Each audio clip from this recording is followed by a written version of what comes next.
G'day everyone, welcome to a finals edition of the Purple Coloured Glasses. I'll be going through the 4 games this week, giving my tips and how Freo is going to go against Western Bulldogs. So let's start with all the non-Freo games first. We'll do the Freo game last. They're actually the last fixture anyway, so that works out nicely. I'm not going to go into a heap of detail about the other matchups because I want to spend more time talking about the Freo game. So first, tonight we've got Lions against Tigers. Initially, I was very much, I think Tigers have this in the bag. I think they've got the Lions number. They've got that psychological edge coming back from 42 points down. But as we get closer and closer to the game, I kind of think a lot of people are writing Brisbane off. No Rayner, no Adams. They don't win finals at the Gabba. And there's that sort of sensation at the back of my mind that maybe they'll kick into gear and show people, no, we are a strong team, we can win at home. But on exposed form, I can't tip Brisbane. So I'll be going on the Tigers with this one. And it'll be an interesting game tonight. I can't wait to sit down and watch it. Melbourne against Sydney. I think Sydney are a shout in this game, but I think Melbourne will be too good. They look like, to me, it'll be a season, I think, retrospectively, particularly if the Demons go back-to-back, where they time their run perfectly. They showed everyone how good they are by winning 10 in a row. Then went, oh yeah, we got to play some finals. Let's sort of coast through a little bit, get Joe right, and peak at the right time. Still a lot of water to go under the bridge, but that's the sense I'm getting with Melbourne. Like, yep, Sydney are good. They'll give them a good game. They won't belt Sydney. I think it'll be a close game. But I think Melbourne get it done. Cats against Collingwood. An interesting game, this one. Most people are just anticipating Cats roll over the Magpies here. Having watched a lot of the Magpies results very closely in the last month and a bit, and being reminded how often I tipped against the Magpies and they'd go on and win. Both teams have really big winning streaks. Pies did. They've won 12 out of 13. Cats have won 12 in a row, 13 in a row, leading into this. I'll be tipping the Cats. But it's a weird one. Like, if the Magpies won, you wouldn't be surprised. You'd be like, this team, they've just found the formula of always winning the close ones. I think the Cats would have been lining them up for a while. Like, these guys think they're top notch, full of confidence, can't lose, always win the close ones. I think they might get a bit of a reality check in this game. And the last game, Freo against Doggies. And thanks, Carlton. Can't even go to this game now because of you losing. You're the gift that keeps on giving.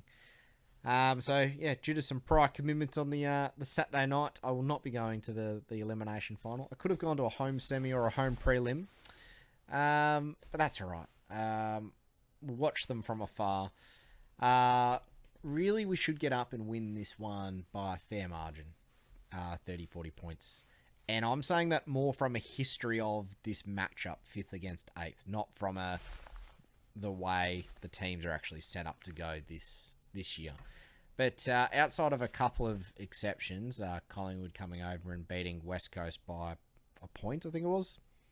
The 8th place team typically doesn't fare very well. Bulldogs have got Liberatore out injured, who I think is a big out for them.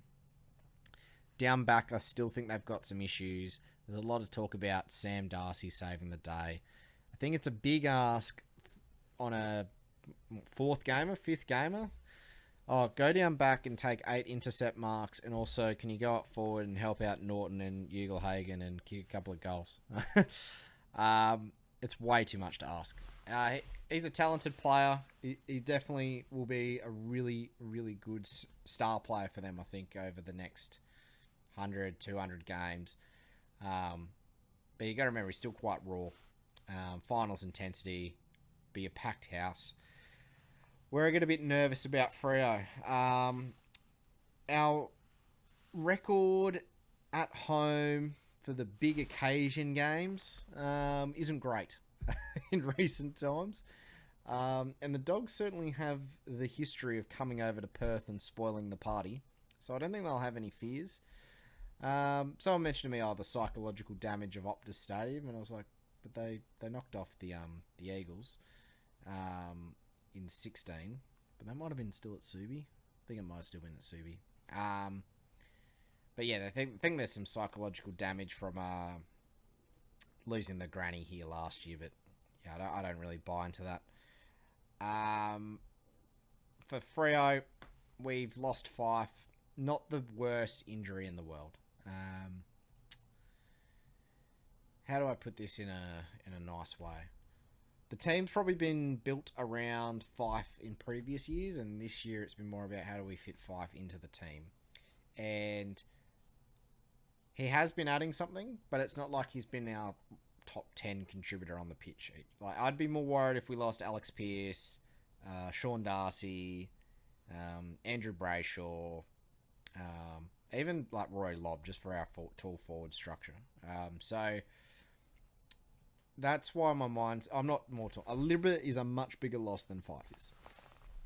In the midfield area, it'll be very interesting how this plays out. So Libba's their clearance winning bull. He's at the coalface. He's given it off to guys like McRae and Bontempelli, who aren't afraid to get in and under, but that's sort of the modus operandi. Be interesting to see how much advantage guys like Will Brodie and Caleb Sarong might take of that, getting their hands on it first. I think the ruck matchup of Darcy against English will be key. Darcy seems to be a player that really gets up for these games where it's, I need to prove myself as a ruckman against this bloke.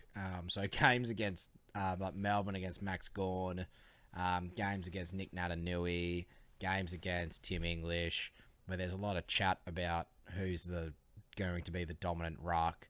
So it's always like Darcy will be the dominant tap ruckman, but English will get him with his tank around the ground.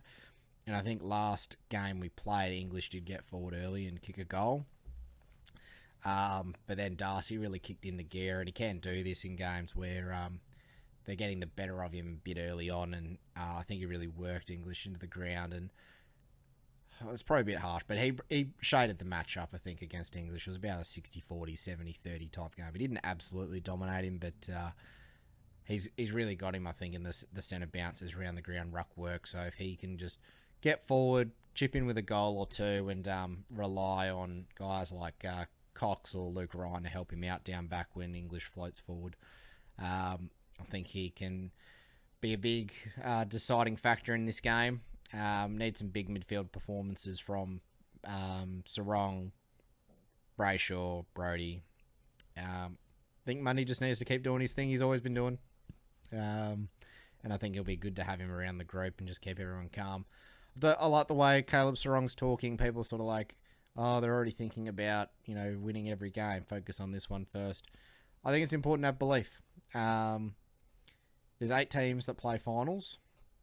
Yep, 7 teams are going to lose, and there's a high percentage chance that the teams from 5 to 8 don't go on and do anything. Even if they win this week, they normally get knocked out next week. You need to have that mindset of, we're not here to make up the numbers. We're going to go all the way, and we can beat any team we come up against. And I think that's been the right mindset from the team. They're not getting ahead of themselves. They do need to beat the Dogs first, and they've been showing the Dogs a lot of respect. So I think for that mindset piece, I think they're talking the right stuff. I think it's a bit of a media beating it up. Like if they get knocked out, we're going to say they got ahead of themselves. Well,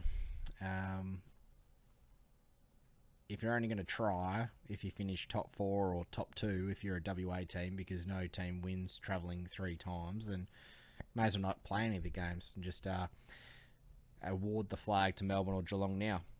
So that's my thoughts on that. Forward line structure a bit interesting. So it sounded like Griffin Logue and Rory Lobb will be good to go. They're actually saying Rory Lobb was going to ruck. So he must have got over some of that shoulder pain, AC joint, where they'll just be able to jab it up. But Longmuir seemed to indicate he was good to go and will ruck. So And the 2 weeks off has really done him a lot of good. Well, effectively be close to 3, right? So he missed round 23, had a bye. So yeah, it's been about 3 weeks. Griffin Logue, he sounds like he'll be good as well. And then it's just whether they'll play Taberner or not. There was a lot of will he play, won't he play? He definitely wasn't going to play if Fife was going to play. So now that Fife's injured, there is probably a bit of ducks and drakes around. Will we play Taberner? Won't we play Taberner? Because where you can get the Dogs is their key defenders. They've got a lot of guys that give it a good crack, but they're not the big, imposing, intercepting types that cause Fremantle issues. Like there's no Sam Taylors down there or May or Lee. Like there's none of those blokes playing for the Dogs, and those are the types of defenders that can rack up the contested possession, the intercept possessions against us. There isn't really a player like that for the Dogs, so that's where I feel a bit better in this sort of as a matchup. I think it is one of the few teams we actually would match up quite well against is the Dogs. So probably say their midfield is slightly favoured against ours. With Libber out, probably evens out a bit. Our forward line is probably our weakest line, but their defence is the weakest line, and our defence is probably our strongest line. And it's a good to okay line for them. They can get some output from Norton, but I think Pearce historically has played quite well against Norton. And yeah, I think Cox or Luke Ryan will get Ugle-Hagan. Depends where Sam Darcy plays. And I think, Young, Chapman, Clark, Walker provide the run and carry and the ball movement. I wonder if they'll play offers as much as they did in the first half of that game. They did tighten it up in the second half last time we played them and really reduced our contested marks. And up forward, it'll be interesting just to see guys like Switkowski, Walters, Banners if he plays. I feel like I'm missing someone. Frederick, how they're all going to play in this sort of finals intensity game, and Schultz. So typically we've had a tall, whether it's been Lob or Taberner, kick 2 to 4 goals each. And then the smalls chip in with a couple, and 1 or 2 guys miss out. So you might have Freddie kick 3 in a game, and then Schultz doesn't get any. Or Schultz kicks 3, Freddie or Switter don't kick it. So there'll be a bit of a spread of goal kickers here. And it sounds like it's going to be really good conditions. So initially it was rain. It sounds like it's going to actually be morning showers and be all cleared up by the evening. So it's going to be great conditions. I'm going to stick with the Dockers by 30. Bit of an aggressive tip, and it may all blow up in my face, but I think the boys should get it done against the Dogs, who, let's be honest, kind of limped into the top 8. We're only playing each other because Carlton choked it 2 weeks in a row. And I think the boys are just good to go. There's that sort of pressure valve that I think will be released on Saturday night when we not only play in our first finals game for 7 years, but we get our first finals win in 7 years. So looking forward to it, catching bits of it, and hopefully watching the replay back, and we get to play another week of footy. That's it from me. I'll be back on Monday, regardless of whether we win or lose, just to talk through how it all went, and I'll see you all then. Have a great weekend, and if your team's playing finals and you're not playing against the Dockers, I hope you guys get up. Catch you all later. Bye.